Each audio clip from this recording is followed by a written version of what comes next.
Sir செம்ம டேஸ்டா இருக்கு சார். ரொம்ப நாளுக்கு அப்புறம் என் பாட்டி கையில சாப்பிட்ட மாதிரி இருக்கு சார். அம்மா யார் சார் இங்க சமையல்? எல்லாம் என்னுடைய பொண்டாட்டி தான். அம்மா அறுசுவைன்னு சொல்றதை இப்பதான் நான் டேஸ்ட் பண்றேன். உப்பு புளி காரம் எல்லாமே பக்காவா இருக்குதுமா. இங்க வரவங்க எல்லாரும் இதத்தான் சொல்லுவாங்க. எங்க அப்பா ஒன்று சொல்லுவார் சார், ஏ முத்து, ஒரு ஆளுக்கு காசு பணம் கொடுக்கறத விட அவங்களுக்கு ருசியா வயிறார சாப்பாடு வச்சாலே கோடி புண்ணியம் கிடைக்கும்னு. உங்க 2 பேர் சமையல்லையும் தினமும் பல கோடி புண்ணியம் கிடைச்சிட்டு இருக்கு சார். தம்பி, எத்தனையோ பேர் சாப்பிட்டீங்க நல்லா இருக்குன்னு சொல்லிருக்காங்க. ஆனா இந்த அளவுக்கு யாரும் பாராட்டினது இல்ல. நல்ல விஷயத்த உடனே பாராட்டணும்னு மீனா சொல்லியிருக்காமா. அது யார் தம்பி? என் பொண்டாட்டி சார், பூ வியாபாரம் பண்ணிட்டு இருக்கா. ஓ, ஒரு நாள் அவளை கண்டிப்பா இங்க கூட்டு வரேன் சார். கண்டிப்பா வாங்க தம்பி. ஆ. நாங்க இங்க பாரம்பரிய முறையில தான் சமைக்கிறது. பரிமாறும் போது கூட கொஞ்சம் அன்பையும் சேர்த்துக்கிறோம். அதனாலதான் இங்க ருசியா இருக்கு.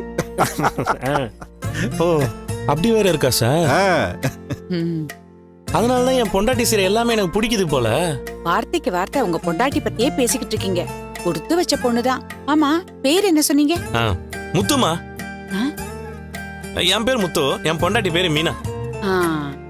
தம்பிக்கு என்ன வேலை? என் தம்பி செஃபா இருக்கிறான் சார். எப்படி கரெக்டா கேக்குறீங்க? உங்க வேலையை கேட்டேன் தம்பி. நான் கார் ஓட்டுறேன் சார். நாங்க 2 பேருமே கார் டிரைவருங்க.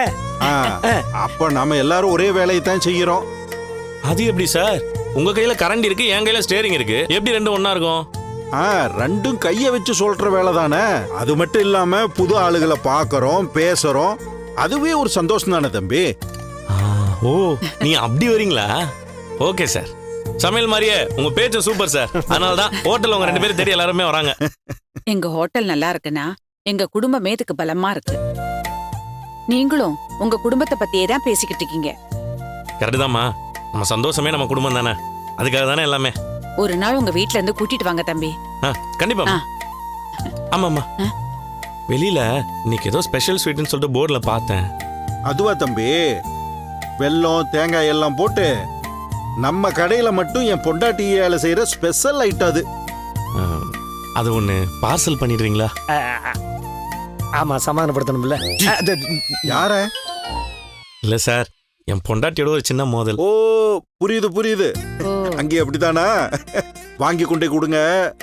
மோதல் காதலா மாறிடும். சுப்பே, ஸ்வீட் பார்சல் பண்ணு. இருங்க தம்பி, எடுத்துட்டு வந்துடுறேன். நீங்க சாப்பிடுங்க.